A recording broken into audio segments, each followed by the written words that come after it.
Good morning, सुप्रभात। आप सभी का अपना स्वागत है आपके अपने YouTube channel MS team education में। हम लोग आज पढ़ेंगे क्लास 11 का बहुत ही महत्वपूर्ण चैप्टर जो फंक्शन यानी फलन है।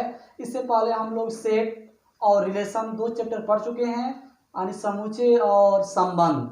अगर आप उन वीडियो को नहीं देखे हैं तो उसे सर्च करके MS टीम एजुकेशन पर देख सकते हैं, और देखने के बाद ही आपके यहाँ से जो वीडियो देखेंगे समझ में आएगी।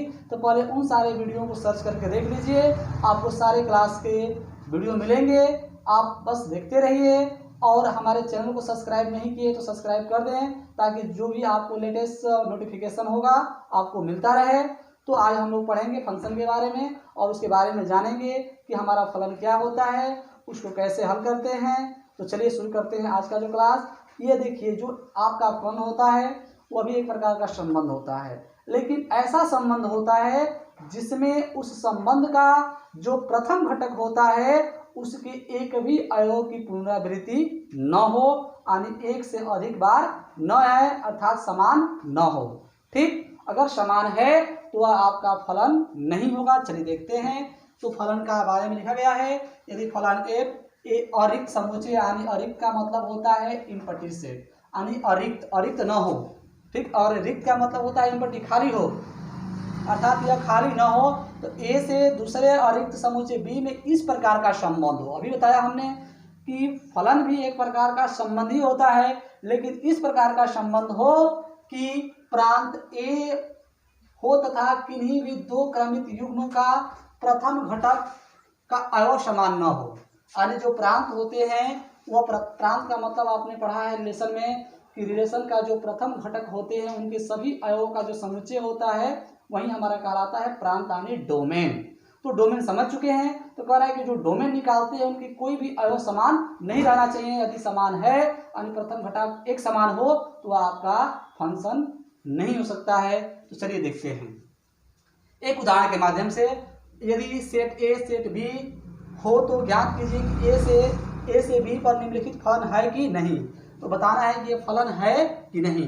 तो फलन है तो प्रथम घटक कभी भी समान नहीं होना चाहिए। देखिए, प्रथम घटक ए है, यहाँ प्रथम घटक बी है, और यहाँ प्रथम घटक सी है। कहीं भी इसमें जो क्रमित युग्म बने हैं उसमें प्रथम घटक समान नहीं है। जब प्रथम घटक समान नहीं है, द्वितीय घटक से कोई मतलब नहीं है, याद रखिएगा। बस प्रथम घटक से मतलब है, यानी प्रथम घटक कहीं भी समान नहीं है। इसलिए जो आपका पहला प्रश्न है वह एक प्रकार का संबंध होते हुए भी आपका वो क्या है, फलन है। अब देखते हैं दूसरा देखिए, प्रथम घटक क्या है, ए है, बी है, सी है, लेकिन पुनः यहाँ बी है और यहाँ भी बी है। तो इसमें बी हमारा प्रथम घटक समान हो गया। जब समान हो जाएगा तो वह आपका फलन कतई नहीं होगा, रिलेशन होगा लेकिन फलन नहीं होगा। तो आपने समझ गया कि जब दो अरिक्त समुच्चय ए और बी में कोई संबंध यानी कोई फलन f हो तो उस फलन एक प्रकार का संबंधी होता है, और उस संबंध का जो प्रथम घटक होता है कभी भी उसके अवयव दो अवयव समान नहीं हो सकते हैं, और समान है तो आपका कभी भी फलन नहीं है।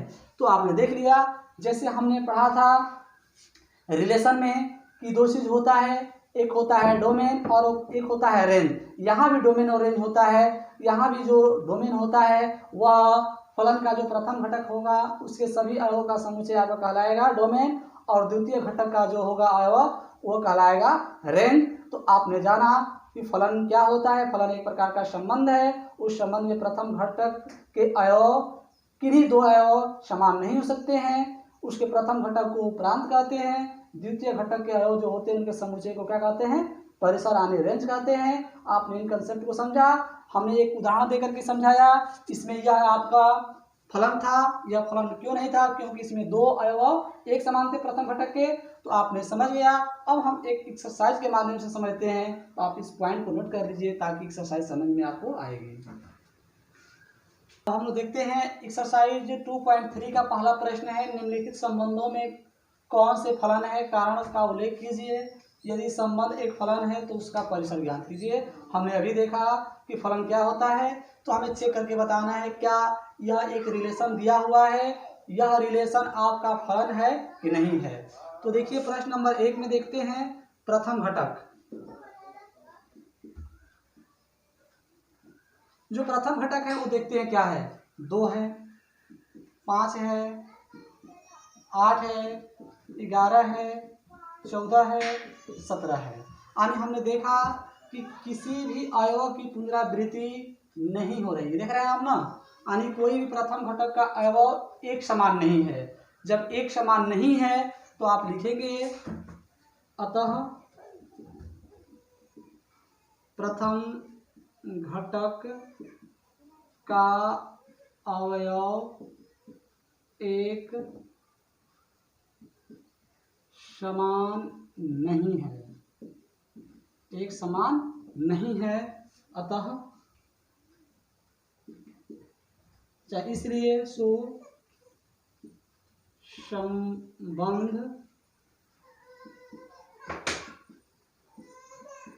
एक फलन है।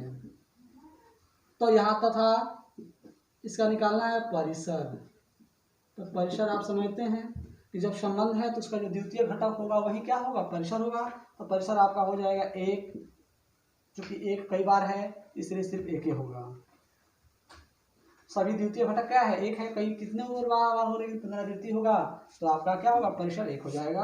अगर प्रांत पूछता तो प्रांत आपका ये हो जाता। अब हमने पहला प्रश्न देख लिया, दूसरे प्रश्न को देखते हैं।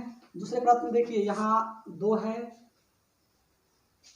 4 है, 2, 4, 6, 8, 10, 12, 14। यानी इसमें भी देख रहे हैं कि कहीं भी आप देख रहे हैं, कहीं भी आपका जो प्रथम घटक है उनके अवयव एक समान नहीं है।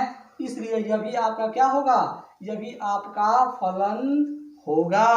जब फलन होगा तो इसका जब परिसर आप निकालेंगे तो परिसर देखिए क्या हो जाएगा, परिसर 1, 2, 3, 4, 5, 6, 7 हो जाएगा, यानी फलन होगा।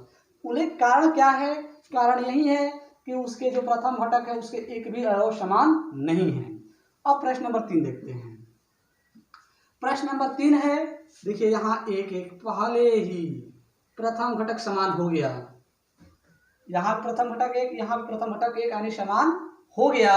जब समान हो गया तो आपको पता है जब प्रथम घटक समान हो जाता है तो वह फलन आपका नहीं होता है, संबंध फलन नहीं होता है। इसलिए यह आपका क्या होगा, फलन आपका जो होगा नहीं होगा। तो इस तरह से हमने देखा कि फलन कैसे छाटेंगे। हमें उम्मीद है कि आपको मिले, प्रश्न दिया जाए कि बताइए कि यह फलन है कि नहीं है, तो आप निश्चित ही ज्ञात कर लेंगे।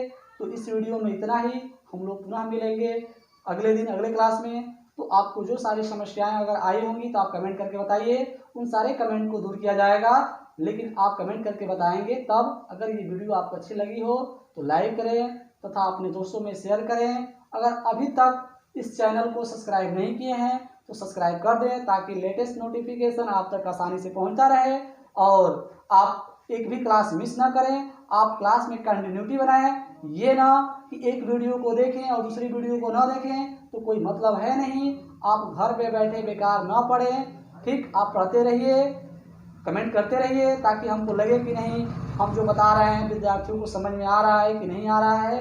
तो आज की वीडियो में इतना ही, हम लोग मिलेंगे पुनः अगले क्लास में। तब तक के लिए आप सभी को धन्यवाद।